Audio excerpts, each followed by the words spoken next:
សូមស្វាគមន៍ពុកម៉ែបងប្អូនទាំងអស់គ្នាមកកាន់តម្រុយឆ្នោតអាវងទៀតហើយសម្រាប់ថ្ងៃនេះផងដែរក៏បានវិលមកជួបពុកម៉ែបងប្អូនសម្រាប់តម្រុយឆ្នោតសិតសឹងតែចលែកច្បាស់ទៀតហើយសម្រាប់ថ្ងៃនេះផងដែរតម្រុយឆ្នោតរបស់យើងខ្ញុំក៏សូមបងប្អូនកុំភ្លេចជួយចែក like subscribe អ្នកមួយផងដើម្បីទទួលបានតម្រុយឆ្នោតយួនឥតគិតថ្លៃជារៀងរាល់ថ្ងៃវងចែកលេខច្បាស់61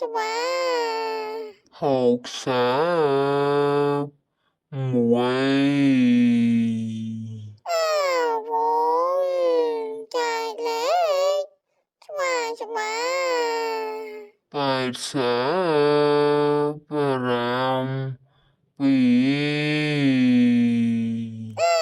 វង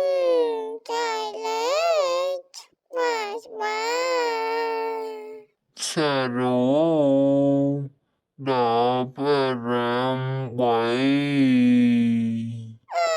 វងចែកលេខ